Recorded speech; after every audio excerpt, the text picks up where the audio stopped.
दोस्तों नमस्कार। संकल्प टेक्निकल क्लासेज में आप सभी का स्वागत है। हमारा जो चैप्टर चल रहा था वो था सेल एवं बैटरी। सेल और बैटरी। सेल और बैटरी के अंदर जो हमने पार्ट 1 के अंदर लास्ट टॉपिक पढ़ा था वो था वैद्युतिक अपघटन से संबंधित पद, यानी कि वैद्युतिक अपघटन से संबंधित जितने भी शब्दावली थी, जिस प्रकार से इलेक्ट्रोड क्या होते हैं, इलेक्ट्रोलाइट क्या होती है, आयंस क्या होते हैं, हमारे पास संयोजकता क्या होती है, वोल्टामीटर क्या होता है, परमाणु भार क्या होता है, वैद्युतिक रासायनिक तुल्यांक क्या होता है, रासायनिक तुल्यांक क्या होता है, इन सभी के बारे में अपन ने चर्चा की थी। इसके बाद में आगे की ओर बढ़ते हुए आज हम पार्ट 2 के अंदर जो नया टॉपिक लेके आए हैं वो होगा हमारा जितने भी हमारे पास फैराडे के विद्युत अपघटन से संबंधित नियम होते हैं। तो नेक्स्ट जो टॉपिक है उसके बारे में आप हेडिंग लिखो, फैराडे के वैद्युतिक अपघटन से संबंधित नियम। फैराडे के वैद्युतिक अपघटन से संबंधित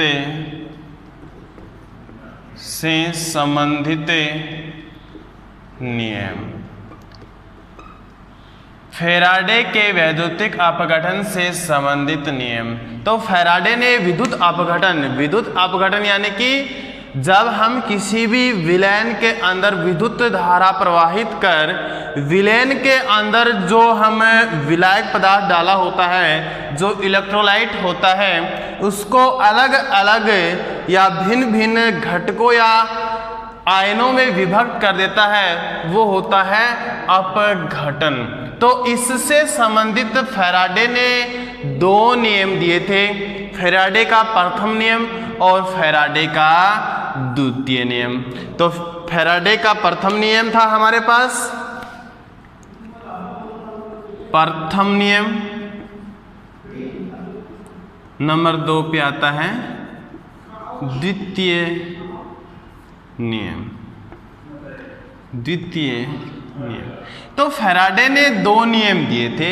हम सबसे पहले पढ़ेंगे प्रथम नियम, यानी कि फैराडे का प्रथम नियम क्या है। तो फैराडे का प्रथम नियम ये होता है कि किसी इलेक्ट्रोड पर मुक्त हुए पदार्थ का द्रव्यमान, कोई भी अपने पास इलेक्ट्रोड है, ये 2 इलेक्ट्रोड हैं अपने पास, इन इलेक्ट्रोड के अंदर मुक्त हुए पदार्थ यानी कि कोई भी पदार्थ, यानी कि हमारे पास यहाँ पे अपने H2SO4 लिया, यहाँ पे अपने पास ये है एक इलेक्ट्रोड, ये है दूसरा, यहाँ से अपने पास हाइड्रोजन है H2 H+2 मान ली, ठीक है। ये जो हाइड्रोजन है ये यहाँ से क्या हुआ है, मुक्त हुआ है। तो इसका जो द्रव्यमान है, इसका जो द्रव्यमान है जिसको बोलते हैं अपन मास, और इसको इंडिकेट करते हैं m के द्वारा। तो किसी भी पदार्थ के अंदर या किसी भी इलेक्ट्रोलाइट पर मुक्त हुए पदार्थ का द्रव्यमान विलयन में से प्रवाहित की गई विद्युत धारा के, जो विलयन है इसमें से जो विद्युत धारा अपन प्रवाहित कर रहे हैं, जो हम इसमें से विद्युत धारा प्रवाहित कर रहे हैं उसके अनुक्रमानुपाती, यानी कि विद्युत धारा है ये सप्लाई है अपने पास इस डीसी प्रकार की, ठीक है। कौन सी दे रहे हैं यहाँ पे, डीसी दे रखे हैं। तो हमारे पास जो प्रथम नियम है, मैं इसको एक बार फिर से रिपीट कर रहा हूं, बिल्कुल ध्यान से आप समझना इसको, यानी कि किसी इलेक्ट्रोड पर मुक्त हुए पदार्थ का द्रव्यमान इलेक्ट्रोलाइट में प्रवाहित की गई विद्युत धारा की मात्रा, विद्युत धारा की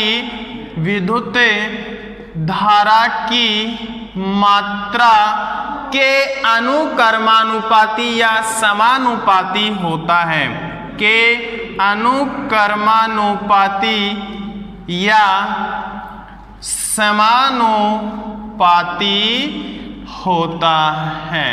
यानी विद्युत धारा की मात्रा क्या होती है, यानी कि कितने समय के अंदर कितनी विद्युत धारा उसमें से प्रवाहित हो रही है। तो विद्युत धारा की मात्रा क्या हो गई हमारे पास, कितने समय में कितनी विद्युत धारा उसमें से प्रवाहित हो रही है। तो इसको हम अगर न्यूमेरिकल टाइप में लिखेंगे तो लिखेंगे यानी कि किसी तत्व या किसी भी पदार्थ या किसी इलेक्ट्रोलाइट से मुक्त हुए पदार्थ का द्रव्यमान को किससे, m से इंगित करते हैं। अनुक्रमानुपाती या समानुपाती यानी कि m बढ़ेगा तो अपने पास I और T भी बढ़ेगा, ठीक है। किसी तत्व का जो हमारे पास द्रव्यमान होता है विद्युत धारा की मात्रा के अनुक्रमानुपाती या समानुपाती होता है। तो इसका जो न्यूमेरिकल टाइप है वो होता है इस प्रकार से, यानी कि m समानुपाती होता है I और T के। अगर हम विद्युत धारा का मान बढ़ाते हैं तो द्रव्यमान का भार भी बढ़ेगा या द्रव्यमान का मान भी बढ़ेगा। अगर हम विद्युत धारा को घटा रहे हैं तो द्रव्यमान भी कम होगा, ठीक है। इस प्रकार से हम इसको आगे की तरफ और ले जाते हैं तो ये होता है m बराबर Z यहाँ पे अपन रासायनिक तुल्यांक ले लेते हैं। Z यहाँ पे क्या है, रासायनिक तुल्यांक है, इसके इजिकल टू है। तो m बराबर हो जाता है हमारे पास ZIT। m बराबर क्या होता है हमारे पास, ZIT। तो Z यहाँ पे क्या है अपने पास, जो हमारा विद्युत रासायनिक तुल्यांक होता है। तो हम इसके बारे में लिख भी सकते हैं, m क्या है, द्रव्यमान को किस में अपन, ग्राम में, ठीक है। I है हमारे पास विद्युत धारा को किस में मापते हैं, एम्पियर में। T है हमारे पास समय और समय को सेकंड में। Z है हमारे पास विद्युत रासायनिक तुल्यांक और विद्युत रासायनिक तुल्यांक है, इसको अपन नापते हैं भाई ग्राम प्रति कूलाम के अंदर, ग्राम प्रति कूलाम में, ठीक है। किस में मापते हैं, ग्राम प्रति कूलाम के अंदर। इसको अपन इसकी जो इकाई होती है, यूनिट होती है, वो होती है, ठीक है। तो ये था हमारे पास प्रथम नियम।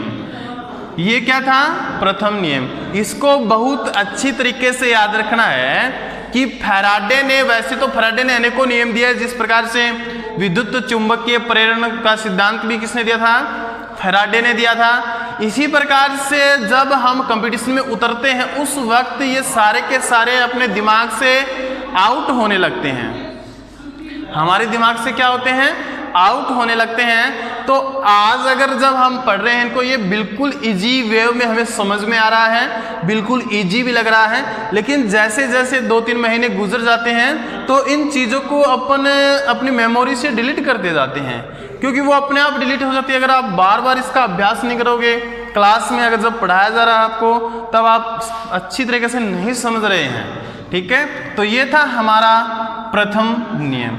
इसके बाद में जो चर्चा करेंगे वो होगा फैराडे का द्वितीय नियम। तो फैराडे का द्वितीय नियम क्या कहता है, इसके बारे में अपन चर्चा करेंगे।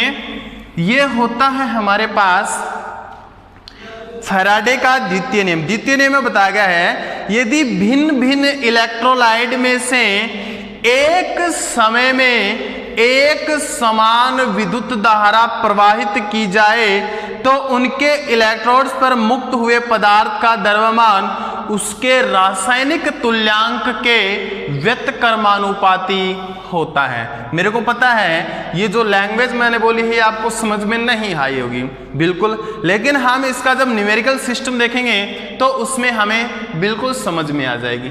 यानी कि अलग अलग इलेक्ट्रोलाइट्स, एक पात्र हमने ये ले लिया, एक पात्र ये ले लिया, एक पात्र ये ले लिया, ठीक है। इलेक्ट्रोलाइट क्या होता है, जो इसके अंदर विलय होता है, जो इसके अंदर पदार्थ हम डालते हैं, ये होता है दोस्तों इलेक्ट्रोलाइट, यानी कि अलग अलग इलेक्ट्रोलाइट हो गए हमारे पास। ये एक इलेक्ट्रोलाइट है, ये दूसरा इलेक्ट्रोलाइट है, और ये हमारे पास तीसरा इलेक्ट्रोलाइट है। तो नाम से देखना, अब अलग अलग या भिन्न भिन्न प्रकार के इलेक्ट्रोलाइट में से एक समान विद्युत धारा, माना कि ये 6 वोल्टेज की बैटरी है, तो यहाँ पे भी अपन ने कितने वोल्टेज की लगाई भाई, 6 वोल्टेज की लगा दी। ठीक है, यहाँ से इसमें सप्लाई दे देते हैं। ठीक है, और यहाँ पे भी अपन ने 6 वोल्टेज की सप्लाई, और यहां से भी 6 वोल्टेज की, लेकिन इनका समय भी एक समान होना चाहिए, यानी कि 10:05 पर अगर अपन इसको स्टार्ट करते हैं तो तीनों में एक साथ ही स्टार्ट होनी चाहिए। उस अवस्था में क्या होता है कि इसके अंदर जो अपन द्रव्यमान होता है वो द्रव्यमान इसके रासायनिक तुल्यांक के व्युत्क्रमानुपाती होता है। केवल अपने को इतनी सी बात याद रखनी है कि भिन्न भिन्न इलेक्ट्रोलाइट में से एक ही समय में एक समान मान की विद्युत धारा प्रवाहित करते हैं तो उनके इलेक्ट्रोड्स पर मुक्त हुए पदार्थ का द्रव्यमान, इनके इलेक्ट्रोड हैं ये हमारे पास, इन इलेक्ट्रोड पर जितने भी पदार्थ मुक्त हुए हैं उनका जो द्रव्यमान होता है, उनका जो मास होता है, वो क्या होता है भाई, व्युत्क्रमानुपाती होता है। तो किसके होते हैं, रासायनिक तुल्यांक के। तो m व्युत्क्रमानुपाती होता है, m व्युत्क्रमानुपाती, या सॉरी व्युत्क्रमानुपाती नहीं होता भाई, ये तो अनुक्रमानुपाती होता है। ठीक है, क्या होता है, अनुक्रमानुपाती होता है। ठीक है, तो जो व्युत्क्रमानुपाती था उसको एक बार आप दिमाग से निकाल देना, उसके स्थान पे आप अनुक्रमानुपाती लिख लेना। ठीक है, अगर द्रव्यमान का मान बढ़ेगा तो उसका रासायनिक तुल्यांक का मान भी बढ़ेगा, और रासायनिक तुल्यांक होता है उसको W से इंडिकेट करते हैं अपन। रासायनिक तुल्यांक को किससे इंडिकेट करते हैं, W के द्वारा इंडिकेट करते हैं। ठीक है, ये हमारा M1 हो गया यहां से, और W1 यानी कि पहले वाले का, ये दूसरे वाले का हो जाएगा अपने पास, और ये तीसरे वाले का हो जाएगा। तो इसको अपन इस प्रकार से भी लिख सकते हैं, M1 समानुपाती या अनुक्रमानुपाती होता है W1 के, या M2 समानुपाती होता है W2 के, या M3 समानुपाती होता है W3 के। ठीक है, अगर हमारे पास इस प्रकार से नहीं होता तो ये होता था, इस प्रकार से हो जाता है W1 M2 upon W2 M3 upon W3। ये होते हैं हमारे पास फैराडे के वैद्युतिक अपघटन से संबंधित नियम। तो हमारे को फैराडे ने 2 अपघटन के नियम दिए हैं। पहला नियम होता है M बराबर ZIT, दूसरा होता है M अपॉन W। ठीक है, एक में तो रासायनिक तुल्यांक होता है और एक में क्या होता है भाई, अपने पास विद्युत धारा की मात्रा होती है। तो फैराडे ने हमें ये 2 नियम दिए थे। इसके बाद जो हमारी नई हेडिंग होगी वो है वैद्युतिक अपघटन के अनुप्रयोग, यानी कि विद्युत अपघटन के उपयोग कहाँ कहाँ पर होते हैं।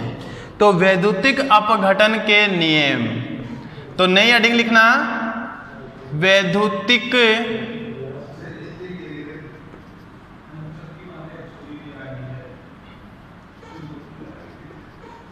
अपघटन के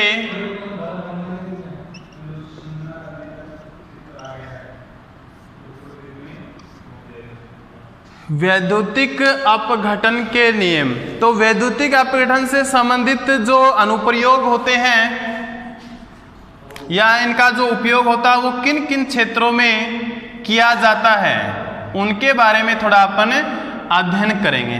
तो हमारे पास जो नॉर्मली होती है, जो मोस्टली क्वेश्चन पूछे जाते हैं, वो होता है विद्युत लेपन, विद्युत मुद्रण, धातु शोधन, धातु निष्कर्षण, कैपेसिटर निर्माण। तो ये 5 प्रकार से मोस्टली होते हैं। विद्युत लेपन,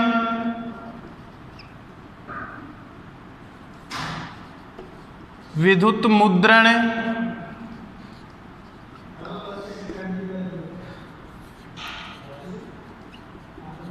धातु शोधन,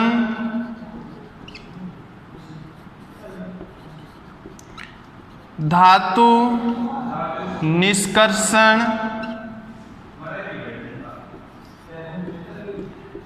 कैपेसिटर निर्माण, कैपेसिटर निर्माण। ये 5 प्रकार के अपने पास अनुप्रयोग होते हैं। इन अनुप्रयोगों में ज्यादा मोस्टली जो पूछे जाते हैं वो 1 नंबर और 3 नंबर से पूछे जाते हैं। इनके बारे में और अन्य कोई क्वेश्चन नहीं आता है। तो सबसे पहले जो अपन पढ़ेंगे विद्युत लेपन, और यहां से क्वेश्चन किस प्रकार से पूछा जाता है वो हम एक बार चर्चा कर लेते हैं। यहां से होता है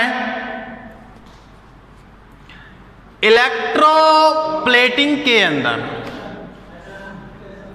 क्वेश्चन है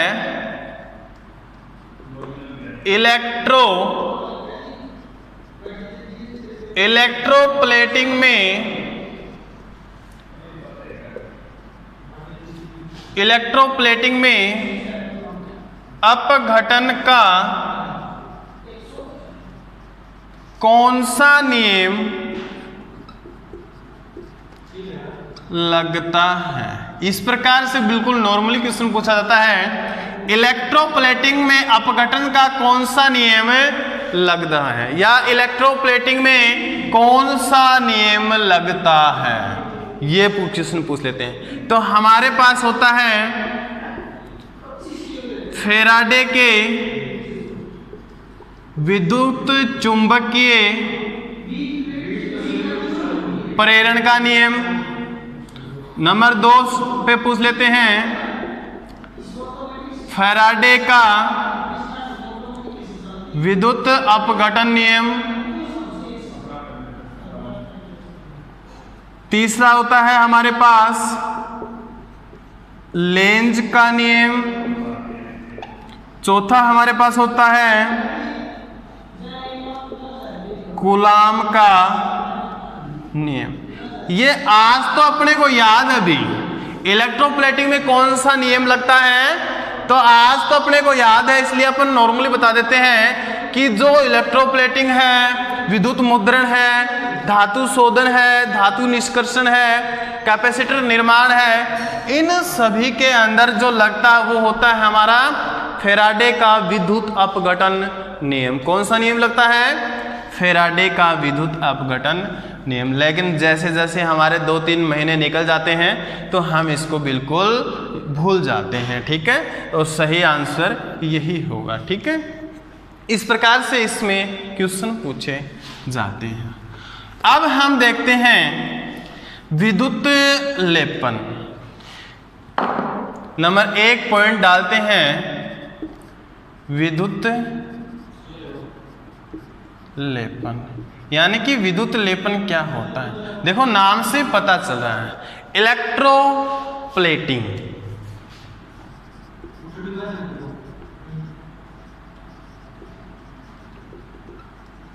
इलेक्ट्रो यानी कि विद्युत, प्लेटिंग यानी कि लेप जो होता है या परत चढ़ाना, जिसको अपन बोलते हैं परत चढ़ाना। प्लेटिंग यानी कि किसी भी अन्य धातु की उसके ऊपर परत चढ़ाना। तो इसका अर्थ आप समझ गए होंगे, इलेक्ट्रोप्लेटिंग। इलेक्ट्रो का अर्थ होता है अपने पास विद्युत, प्लेटिंग का अर्थ होता है परत चढ़ाना। विद्युत लेपन क्यों किया जाता है? क्यों किया जाता है भाई?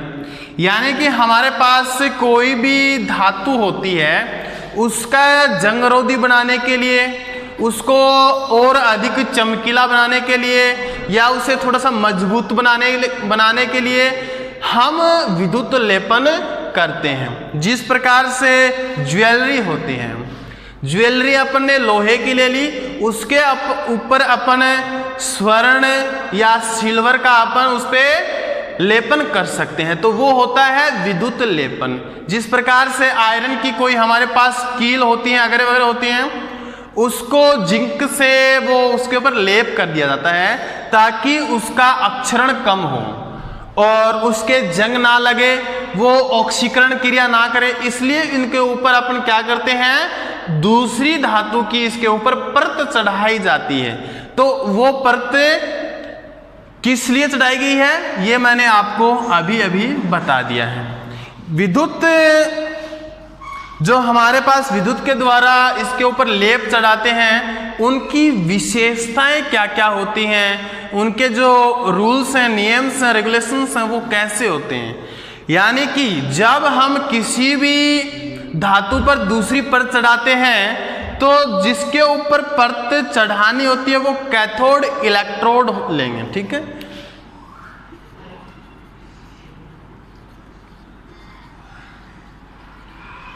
ये दो होते हैं हमारे पास, एक तो होते हैं कैथोड, एक होता है एनोड। बात ये लिखी हुई है इसमें कि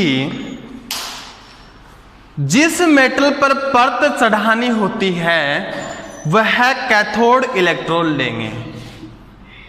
ये हो जाएगा अपने पास कैथोड, ये हो जाएगा अपने पास एनोड, ठीक है। इस पे हमें परत चढ़ानी है, ठीक है, परत चढ़ानी, इस धातु की परत अपने को इसके ऊपर चढ़ानी है, ठीक है। अब देखो, अब इसको किससे संयोजित कर देंगे, बैटरी से संयोजित कर देंगे या डीसी सप्लाई से इसको संयोजित कर देते हैं अपन, कर दिया बिल्कुल। अब देखो, ये होता है अपने पास पात्र होता है, इस पात्र का नाम क्या होता है भाई, मैंने कल बताया था आपको, क्या होता है, वोल्टामीटर। इसमें ये अपन ने विलेन डाल दिया भाई, ठीक है। चलो अब देखो, हम ले लेते हैं निकल सल्फेट की, निकल सल्फेट की ले लेते हैं, ठीक है। और ये हमारे पास एक निकल की अपन छड़ ले ली,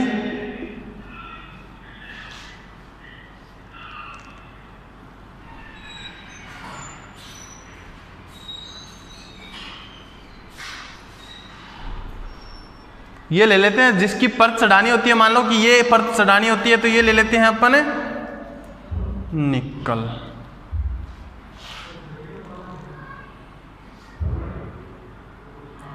जिसके ऊपर परत चढ़ानी होती है तो इसके ऊपर परत नहीं चढ़ाएंगे, इसके ऊपर परत चढ़ा देते हैं अपन। माना कि ये कोई चम्मच ले लेते हैं, चलो इसमें तो कोई बात नहीं है, इसको कर लेते हैं अलग, एक अलग से चित्र बना देते हैं अपन। ये हम ले लेते हैं एक चम्मच, ठीक है।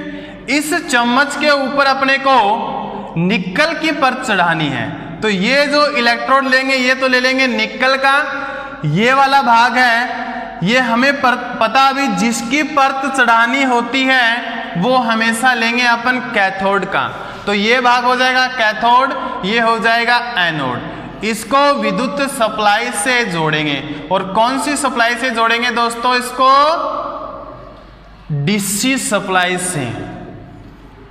अब एक बात और ध्यान रखना है, इसको जो हम लो करंट पास करेंगे इसमें से अधिक करंट पास नहीं करेंगे अपन, इसमें से लो करंट पास करेंगे, ठीक है। ये हो गया अपने पास। अब देखो क्या होता है, कैसे क्रिया होती है। इसमें से जब अपन विद्युत धारा प्रवाहित करते हैं तो इलेक्ट्रोलाइट होता है, ये इसमें घोल होता है NiSO4, निकल सल्फेट का, NiSO4 का होता है। तो N होता है, ये अलग अलग आयनों में विभक्त हो जाता है, Ni2+ के हो जाते हैं, SO4 2- के। इस प्रकार से अनेक इसमें आयन बन जाते हैं, +2 SO4 SO-2, यानी कि निकल और सल्फेट आयनों में वे विभक्त हो जाता है। ठीक है, अब देखो ये प्लस है, प्लस के पास ये सल्फेट इकट्ठा हो जाएगा। क्या इकट्ठा हो जाएगा? सल्फेट। और जो हमारे पास ये आयरन की चम्मच है, लोहे की जो चम्मच है, ये है यहाँ पे कैथोड है, माइनस है, तो कैथोड के ऊपर निकल क्या होता है? प्लस।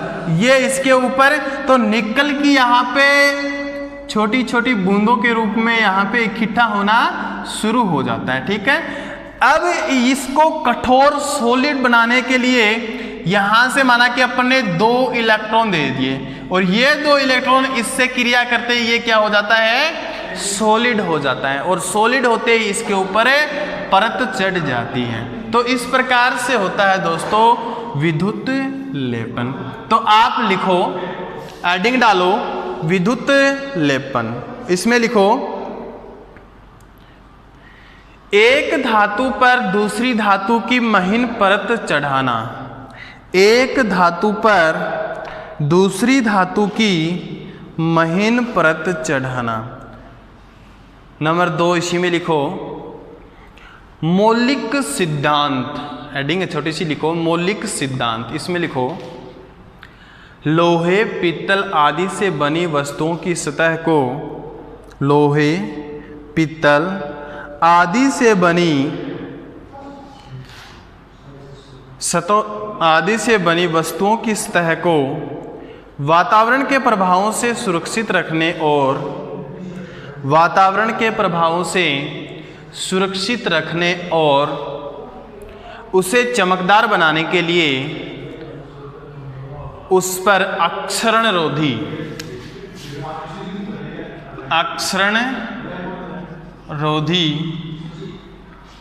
परत चढ़ाई जाती है।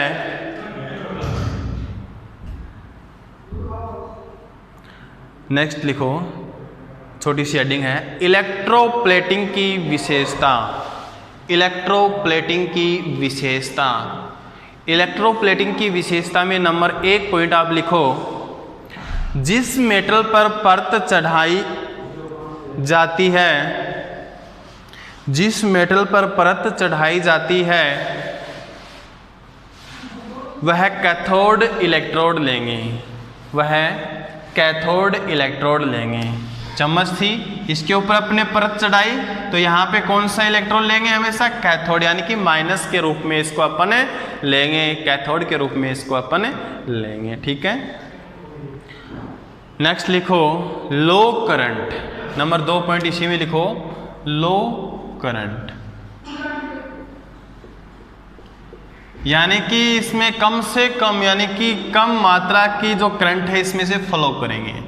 नंबर 3 पे होता है अपने पास डीसी करंट। ठीक है, डीसी करंट इसमें से फ्लो करेंगे। ठीक है, इसके बाद में नेक्स्ट लिखो विद्युत मुद्रण। विद्युत मुद्रण से कोई भी क्वेश्चन नहीं पूछा जाता। विद्युत मुद्रण का उपयोग केवल और केवल किसके लिए किया जाता है? छपाई के लिए किया जाता है, या किसी अक्षरों को लिखने के लिए किया जाता है। तो लिखावट और छपाई के लिए विद्युत मुद्रण का प्रयोग किया जाता है। आजकल विद्युत मुद्रण जो है पद्धति है, या जो हमारे पास विधि थी, इसके स्थान पर कंप्यूटर सिस्टम आ गए हैं। इसके स्थान पर क्या आ गए भाई? कंप्यूटर सिस्टम्स आ गए हैं। ठीक है, तो एक छोटी सी हेडिंग डाल के आप इसमें लिख लो विद्युत मुद्रण में। लिखो विद्युत मुद्रण में इसका उपयोग लिखावट या छपाई के लिए किया जाता है। इसका उपयोग लिखावट या छपाई के लिए किया जाता है।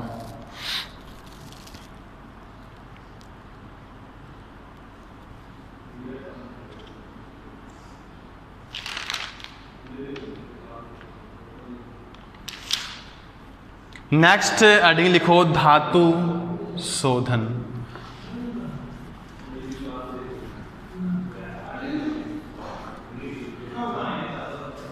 नेक्स्ट जो अपने पास है नंबर 3 है धातु शोधन, यानी कि धातु जो हमारे पास होती है, एक तो ये वाली धातु होती है दूसरी इनको इलेक्ट्रोड के रूप में काम में ले लेते हैं, ठीक है, किसके रूप में, इलेक्ट्रोड के रूप में काम में ले लेते हैं। तो इसमें मैं आपको एक चीज लिखवा देता हूं, लिखो आप पहले इसमें अशुद्ध धातु की पैलेट को एनोड के रूप में, अशुद्ध धातु की प्लेट को एनोड के रूप में तथा शुद्ध धातु की प्लेट को कैथोड के रूप में लिखो। इसमें अशुद्ध धातु की प्लेट को एनोड तथा शुद्ध धातु की प्लेट को कैथोड के रूप में उसी धातु के लवण में लटका दिया जाता है, उसी धातु की लवण, घोल या इलेक्ट्रोलाइट में लटका दिया जाता है, ठीक है। अब देखो, ये हमारे पास एनोड है, ये कैथोड है।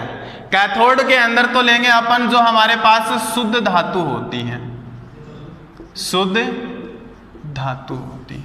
ये लेंगे जो हमारे पास अशुद्ध धातु होती है।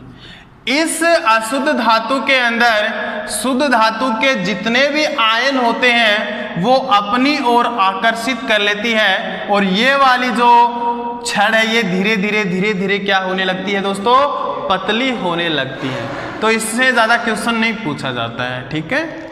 इसमें केवल वही क्वेश्चन पूछा जाता है मैंने जो आपको वहां पे करवाया था।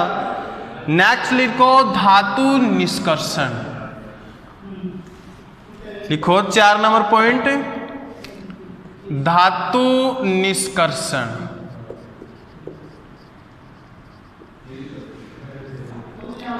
धातु निष्कर्षण क्या होता है? धातु निष्कर्षण होता है कि धातु का निष्कर्ष निकालना, यानी कि हमारे पास कोई अलॉय धातु होती है या अयस्क होता है।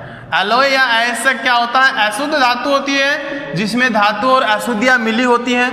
तो उन धातु और अशुद्धियों में से प्योर शुद्ध धातु को निकालने के लिए जिस पद्धति का प्रयोग किया जाता है वो होता है धातु निष्कर्षण।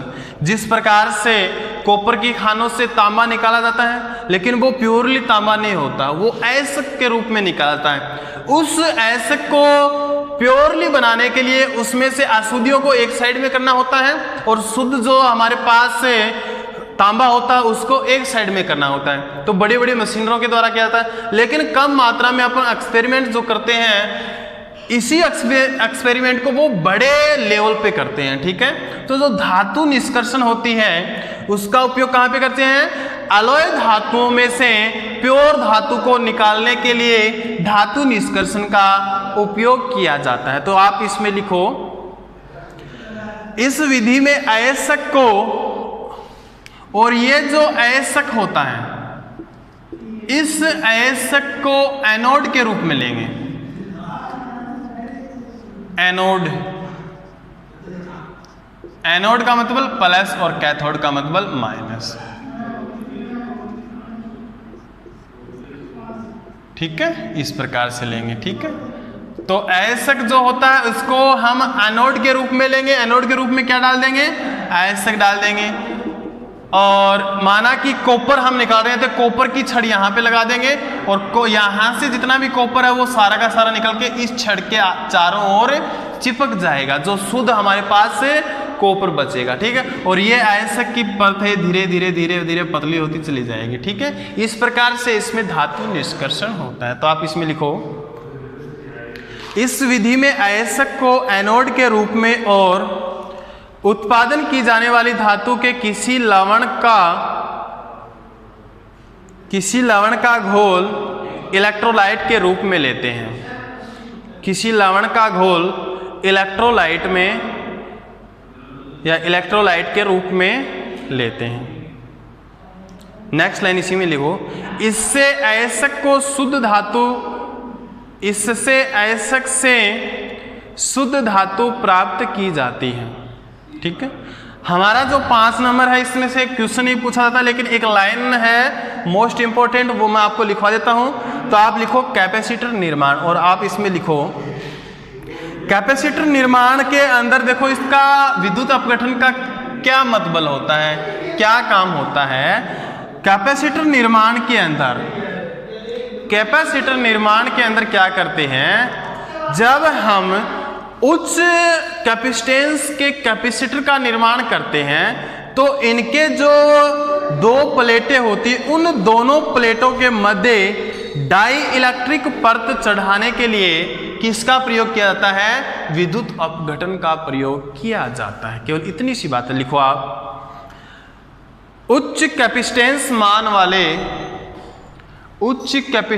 मान वाले कैपेसिटर बनाने के लिए विद्युत अपघटन प्रक्रिया के द्वारा